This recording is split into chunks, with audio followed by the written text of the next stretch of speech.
আসসালামু আলাইকুম ভিউয়ার্স, আজ আমি তৈরি করে দেখাবো দোকানের চাইতেও মজাদার চটপটির রেসিপি। আমার মনে হয় এই খাবারটি ছোট বড় সবারই পছন্দের একটি খাবার, তাই খুব সহজেই স্বাস্থ্যসম্মতভাবে কিভাবে ঘরেই চটপটি তৈরি করে নেওয়া যায় সেটি আজ তৈরি করে দেখাবো। তো চলুন দেখে নেই। সেজন্য প্রথমেই লাগছে চটপটির ডাল বা ডাবলি ডাল। এই ডালকে আমি সারা রাত ভিজিয়ে রেখে এরপরে ভালো করে ধুয়ে নিয়েছি। তবে আপনাদের হাতে যদি সময় না থাকে তাহলে সেক্ষেত্রে আপনারা ফুটন্ত গরম পানি এই ডালের মধ্যে দিয়ে মিনিমাম 2-3 ঘন্টার জন্য ভিজিয়ে রাখবেন। তো দেখতেই পাচ্ছেন আমার ডালগুলো বেশ ফুলে গিয়েছে। আরেকটি কথা, এখানে আমি 2 কাপ পরিমাণে ডাল নিয়ে নিয়েছি। এর মধ্যে পানি দিয়ে দিচ্ছি 6 কাপ পরিমাণে। তবে আপনারা যদি প্রেসার কুকারে এই ডালটি সেদ্ধ করতে চান সেক্ষেত্রে 4 কাপ পরিমাণে পানি দিলেই চলবে। তো আমি ডালগুলোকে সেদ্ধ করে নিব, সেজন্য চুলায় আমি প্যানটি বসিয়ে দিচ্ছি। আর অবশ্যই ঢাকনা দিয়েই ডালটি সেদ্ধ করে নিতে হবে। আরেকটি কথা, এখানে আমি লবণ না দিয়েই চটপটির ডালটি সেদ্ধ করে নিব। আর চটপটির ডালটি যেন খুব সহজেই তাড়াতাড়ি সেদ্ধ হয়ে যায় সেজন্য খুবই সামান্য পরিমাণে বেকিং সোডা দিয়ে দিচ্ছি। বেকিং সোডাটা আমি 1/4 চা চামচ পরিমাণে দিয়ে দিয়েছি। আর লবণটি না দেওয়ার কারণটা হচ্ছে আমি যে মশলা দিয়ে চটপটি তৈরি করব সেই মশলার মধ্যে লবণ দেওয়াই আছে। তো চটপটির ডালটি এখন সেদ্ধ হতে থাক, ততক্ষণে আমরা তেঁতুলের টকটি বানিয়ে নিই। তেঁতুলের টক বানানোর জন্য আমি একটি বাটির মধ্যে 1/2 কাপ পরিমাণে নতুন তেঁতুল নিয়ে নিয়েছি। আপনাদের কাছে যদি নতুন তেঁতুল না থেকে থাকে তাহলে পুরাতন তেঁতুল দিয়েও টক বানিয়ে নিতে পারেন। এখন সামান্য পরিমাণে পানি দিয়ে তেঁতুলটাকে ভিজিয়ে রাখবো 10 মিনিটের জন্য, যাতে করে খুব সহজেই তেঁতুলের পিউরি বা কাঠ বের করা যায়।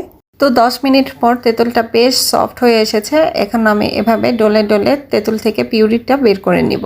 তেঁতুলের কাঠ বা পিউরিটা বের করা হয়ে গিয়েছে, দেখতেই পাচ্ছেন। এখন আমি একটি স্ট্রেনারে এই তেঁতুলের পিউরিটা ছেঁকে তারপরে আঁশগুলো আলাদা করে নিব। ছেঁকে নেওয়ার পরে আঁশগুলো আলাদা হয়ে গিয়েছে, এই আঁশগুলো এখন ফেলে দিচ্ছি। তো দেখতেই পাচ্ছেন তেঁতুলের ঘন পিউরি বের হয়ে গিয়েছে। তো আপনাদের পছন্দ অনুযায়ী টকটা কতটুকু পাতলা বা ঘন রাখতে চান সে অনুযায়ী আপনারা পানি অ্যাড করে নেবেন। আমি টকটা অতিরিক্ত ঘন বা পাতলা করব না, সব মিলিয়ে আমি এখানে পানি অ্যাড করছি মোট 1.5 কাপের মতো। টকের মধ্যে কতটুকু লবণ লাগবে সেই টেস্ট অনুযায়ী আপনারা লবণ দিয়ে নেবেন। 1 চা চামচ পরিমাণে আমি লবণ দিয়ে দিয়েছি আর 2 টেবিল চামচ পরিমাণে আমি চিনি দিয়ে নিচ্ছি। চাইলে আপনারা এর চেয়ে বাড়িয়েও দিতে পারেন। দিচ্ছি 1 চা চামচ চাট মশলা। চেষ্টা করবেন টকের মধ্যে এই চাট মশলাটা দিতে, তাহলে টকের টেস্টটা ভীষণ ভালো আসে। এটি আপনারা বড় কোনো মুদির দোকান বা সুপার শপে আপনারা পেয়ে যাবেন।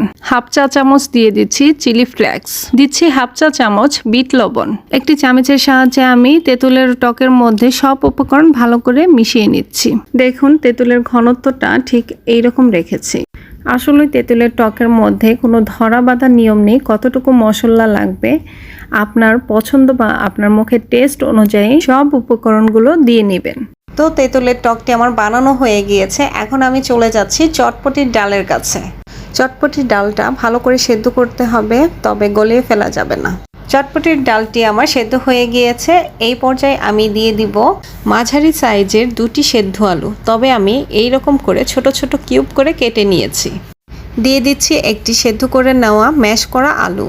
এভাবে আলুগুলো দেওয়ার চেষ্টা করবেন, তাহলে আপনার চটপটিগুলো বেশ মজার হবে। একটি সেদ্ধ করে নেওয়া ডিমও আমি ছোট ছোট করে কিউব করে কেটে এর মধ্যে দিয়ে দিচ্ছি। এখন আমি নেড়ে চেড়ে 2 মিনিটের মতো জাল করে নিব।